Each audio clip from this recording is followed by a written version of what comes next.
Nak, kira-kira Mas dan Mbakmu lebaran ini mudik tidak ya? Tanya bapak yang terbaring di atas kasur kapuk tanpa ranjang. Kurang tahu, Pak.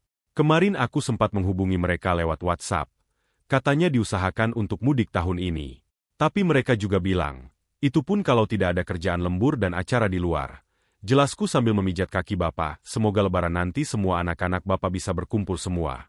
Bapak sangat ingin kita semua foto keluarga. Pintanya dengan suaranya yang lirih, aku mengangguk dan tersenyum. Kulihat sorot matanya yang begitu merindukan anak-anaknya yang sedang mengadu nasib di perantauan. Di sisi lain, ibu pun ikut memijat kaki bapak. Padahal ibu sendiri juga sedang sakit, ibu lebih baik istirahat saja.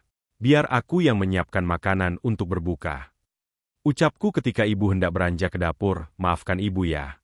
Nak, karena kondisi ibu yang sakit-sakitan, jadi selalu merepotkanmu.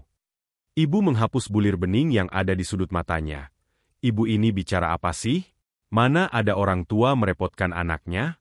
Lagi pula ini adalah bentuk baktiku sebagai anak terhadap orang tua. Jawabku seraya memapah ibu duduk di sebelah bapak. Aku bergegas ke dapur untuk segera membuat menu makanan untuk berbuka puasa nanti. Bukan menu yang mewah atau 4 sehat 5 sempurna. Hanya menu sederhana yang kubuat dengan bahan-bahan yang tersedia di dapur. Setibanya di dapur, entah mengapa, air mata yang sejak tadi aku tahan-tahan agar tak menangis di hadapan orang tuaku, nyatanya kini lolos begitu saja dari pelupuk mata. Bulir-bulir bening tersebut dengan cepat membasahi seluruh permukaan wajahku. Keinginan orang tuaku begitu sederhana, yaitu bisa berkumpul lagi dengan anak-anaknya yang kini sedang sibuk meniti karir di ibu kota. Terhitung sudah 4 kali puasa dan lebaran, mereka tak kunjung juga pulang kampung. Kadang aku bertanya-tanya, apakah kehidupan di kota begitu sangat indah sampai akhirnya mereka sama sekali tidak merindukan orang tuanya di kampung? Entahlah, mereka hanya memberikan alasan yang sama setiap tahunnya. Sibuk bekerja, kuhela napas panjang, berharap perih di hati segera hilang. Lalu kuambil 1 balok tempe dan tahu untuk dibuat menjadi gorengan. Setelah itu jemari mulai lihai mengupas sayuran untuk diolah menjadi sayur sop. Ya, inilah menu sederhana yang bisa kubuat hari ini. Meskipun sederhana, tapi kami sangat menikmatinya. Pukul 5:30 sore masakanku akhirnya selesai semua. Lengkap dengan nasi dan es timun suri kesukaan bapak. Semua perabotan kotor pun sudah rapih aku cuci. Kami siap untuk menunggu azan dikumandangkan, tak terasa lebaran tinggal seminggu lagi. Seperti tahun-tahun sebelumnya, aku selalu berharap pada semua kakak-kakakku semua agar bisa berkumpul lebaran nanti, seperti keinginan bapak dan ibu. Dan semoga tahun ini bukan sekedar harapan kosong belaka, Bapak. Bapak! Teriakan ibu membuatku kaget. Aku langsung buru-buru pergi ke kamar mereka. Setibanya di kamar mereka, kulihat ibu tengah mengguncang-guncangkan tubuh bapak dengan kencang, sembari menangis histeris. Hatiku kini kacau, perasaanku berubah jadi tak enak. Dengan keberanian diri yang seadanya, kudekati ibu yang masih menangis di samping tubuh bapak yang sudah tidak bergerak sama sekali, Bu. Lirihku, Bapak. Nak! Bapak pergi, kata Ibu Trisa, kuluruskan tatapanku pada tubuh bapak yang tak bergerak sama sekali, lalu kugelengkan kepala pelan. Aku tak percaya begitu saja dengan ucapan ibu. Aku pun mencoba mendekati tubuh bapak, lalu memanggilnya dengan lembut, Pak, bangun. Sebentar lagi azan maghrib. Gorengan tempe tahu dan es timun suri kesukaan bapak sudah siap. Ayo bangun. Kita buka puasa bersama ibu, namun hening. Tak ada jawaban sama sekali. Bapak masih asik dengan tidur pulasnya. Tak peduli rayuan apa yang keluar dari mulutku. Menyadari kenyataan yang sedang terjadi, ibu pun tiba-tiba jatuh pingsan. Membuatku semakin panik tak karuan, ya Allah. Bagaimana ini? Haruskah aku kehilangan sosok bapak sekarang? Gumamku lirih, sembari memapah tubuh ibu ke kasur dengan linangan air mata di pipiku. Kepergian bapak membuat tubuh ibu menjadi semakin lemah. Separuh jiwanya pergi tanpa aba-aba. Setiap waktu aku berusaha untuk membuat ibu tersenyum dan terhibur. Walaupun sebenarnya aku pun butuh seseorang yang bisa menghiburku saat ini. Setelah kepergian bapak ke pangkuan ilahi, Bu, jangan sedih terus seperti ini. Bapak juga pasti akan sedih melihat ibu seperti ini. Kataku seraya mengusap lembut bahu ibu. Nak, bapak sudah menunggu ibu di depan. Jaga diri baik-baik ya. Jadi anak bungsu yang kuat dan mandiri. Ucapnya dengan tatapan kosong, Ibu. Jangan berkata seperti itu. Ibu masih harus di sini bersamaku. Bantahku lembut. Aku tahu ibu sangat kehilangan bapak, ibu percayakan semuanya padamu. Nak, semoga Allah memberikanmu jodoh yang baik kelak. Sosok pria yang bisa menjagamu dengan tulus, dan bisa menjadi teman dunia dan akhiratmu. Tambahnya tanpa mempedulikan kalimat apa yang keluar dari mulutku, tangis tak dapat aku hindari lagi. Aku terisak sambil memeluk tubuh ibu dengan kuat. Aku belum sanggup jika harus kehilangan lagi. Kehilangan bapak saja masih menyisakan duka yang amat dalam di hatiku.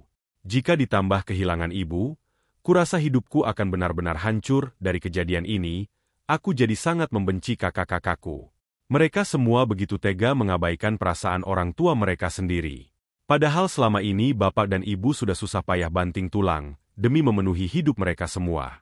Setelah bisa sukses hidup di kota, mereka sama sekali tidak ingat pulang dan tidak ingat orang tua di kampung. Bahkan dengan kepergian bapak pun, mereka sama sekali tak tergerak pintu hatinya. Ibu memegang dadanya dengan napas yang terengah. Lalu aku membisikkan syahadat di telinganya, supaya ibu bisa ikut membacanya. Pikiranku kacau, perasaanku apalagi. Namun aku harus berusaha tetap kuat untuk ibu. Tapi kenyataan berkata lain. Ternyata Allah lebih menyayangi kedua orang tuaku saat ini. Setelah 3 hari kepergian bapak, kini ibu pun benar-benar pergi menyusulnya. Nanti aku lebaran sama siapa? Pak, Bu, lirihku sambil menyeka air mata yang tak mau berhenti mengalir. Singkat waktu, lebaran Idul Fitri pun tiba. Suara takbir berkumandang dari segala penjuru arah. Lebaran kali ini kulalui tanpa kedua orang tuaku. Dan tentunya tanpa kehadiran saudara-saudaraku lagi. Betapa kacaunya hidupku. Di saat yang lain bisa melakukan sungkeman kepada orang tuanya, aku hanya bisa menjenguk kedua orang tuaku di pusara mereka yang saling bersebelahan. Aku pun menghabiskan hari lebaran dengan bercerita pada mereka betapa sepinya hari-hariku saat ini. Aku juga bercerita kalau Mas dan Mbakku tidak bisa juga untuk pulang kampung tahun ini.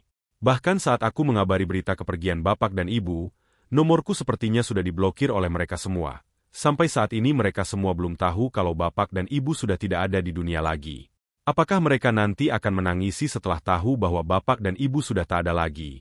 Atau bahkan senang? Entahlah. Hanya Allah dan mereka sendiri yang tahu. Hari-hari pun berlalu. Suara deru mesin mobil terdengar di halaman rumah. Aku mengintip di balik tirai jendela karena penasaran. Ah, ternyata orang yang dinanti-nanti masih ingat pulang. Aku tersenyum miris. Tiba-tiba dadaku terasa nyeri ketika mengingat permintaan bapak dan ibu sebelum mereka pergi.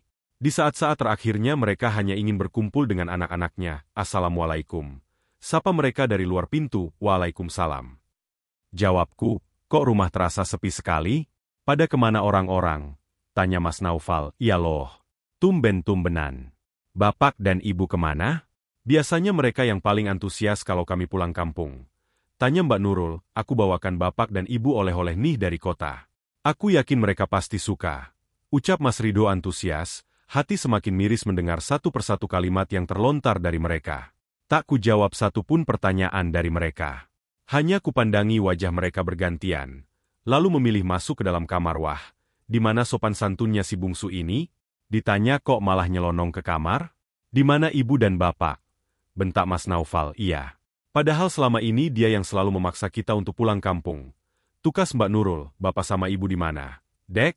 Tanya Mas Rido sambil meraih pergelangan tanganku. Aku menarik napas panjang lalu mengembuskannya kasar. Kudongakkan wajah ke langit-langit ruangan agar air mata ini tak tumpah. Mau bertemu bapak dan ibu? Ayo ikut aku. Mereka tidak ada di sini. Tegasku. Kemana? Tanya mereka keheranan. Tak usah banyak tanya. Ikuti saja aku. Jawabku sini seraya melangkahkan kaki keluar rumah. Pakai mobil saja biar cepat. Ujar Mas Naufal. Kini kami semua masuk ke dalam mobil Mas Naufal. Mereka pun masih kebingungan dengan tingkahku yang tidak seperti Sekar yang mereka kenal. Kuarahkan laju mobilnya pada sebuah gang dekat pemukiman warga. Ya, kuburan orang tuaku berada di sana. Di sebuah TPU dekat permukiman warga. Hei, cepat bicara. Mau kemana kita sebenarnya? Omel Mbak Nurul. Aku hanya terdiam. Tak berniat menjawab pertanyaan tersebut. Ia pun semakin kesal dan mencoba mencengkram tanganku. Tanda penegasan sebagai anak yang lebih tua. Namun aku segera mencekal pergelangan tangannya, lalu menariknya sedikit kasar. Hingga akhirnya sampailah kami di depan gerbang TPU. Mereka semua saling bertatapan dengan raut wajah penuh kebingungan. Kalian bilang mau bertemu dengan bapak dan ibu kan? Nah, kita sudah sampai. Sekarang rumah bapak dan ibu ada di sini. Tegasku dengan suara gemetar, maksudmu apa? Jangan bercanda. Ini sama sekali tidak lucu. Tanya Mas Ridho, tidak ada yang sedang bercanda. Mas, aku serius. Di tempat inilah bapak dan ibu bisa kita jumpai. Ucapku gemetar. Aku masih berusaha menahan air mata yang memaksa keluar sebelum berpulang. Bapak dan ibu hanya ingin berkumpul bersama anak-anaknya. Mas, Mbak, minimal saat Lebaran Idul Fitri tiba. Tapi kenyataannya kalian tidak ada yang peduli pada mereka sama sekali. Hadiah yang kalian bawa dari kota tidak berarti sama sekali dibanding dengan rasa rindu bapak dan ibu kepada anak-anaknya. Tambahku setelah mendengarkan penjelasan dariku, Mbak Nurul terperosot ke tanah lalu terisak. Sedangkan Mas Ridho dan Mas Naufal tertunduk dengan mata memerah menahan tangis. Aku tahu hal ini pasti akan terjadi. Mereka pasti akan sangat menyesal karena membuat bapak dan ibu rindu setengah mati. Bahkan hingga akhirnya mereka benar-benar pergi untuk selamanya. Minta maaflah karena kalian membuat bapak dan ibu meninggal dalam keadaan penuh kerinduan. Harta, jabatan, dan oleh-oleh yang kalian bawa tidak bisa menjadi obat rindu untuk mereka. Teriakku. Kutinggalkan mereka semua di tanah pemakaman dengan segala penyesalannya. Kini semua sudah terjadi. Hanya penyesalan yang tersisa di hati kakak-kakakku. Padahal jika saja mereka mau meluangkan waktunya minimal setahun sekali untuk menengok orang tuanya, mungkin bapak dan ibu bisa pergi dengan lebih tenang. Mungkin mereka pun tidak akan menyesal sampai sedalam ini. Dan mungkin aku tidak akan membenci mereka sebesar ini, tapi nasi sudah menjadi bubur. Yang terjadi sudah terjadi. Dan kejadian ini seharusnya menjadi pelajaran untuk mereka semua. Bahwa tidak ada hal di dunia ini yang bisa membayar kerinduan orang tua terhadap anaknya selain kehadiran anak itu sendiri. Jadi sesibuk dan sejauh apapun kita mengejar mimpi, janganlah pernah melupakan orang tua yang selalu berjuang menghidupi kita sedari kita kecil. Demikianlah sebuah kisah penuh makna yang bisa kita ambil pembelajaran di dalamnya. Semoga kisah ini bisa memberikan nilai positif bagi penonton sekalian. Terima kasih telah menonton video ini sampai akhir. Sampai jumpa di kisah-kisah inspiratif lainnya. Jangan lupa like, subscribe dan tinggalkan jejak kalian di kolom komentar.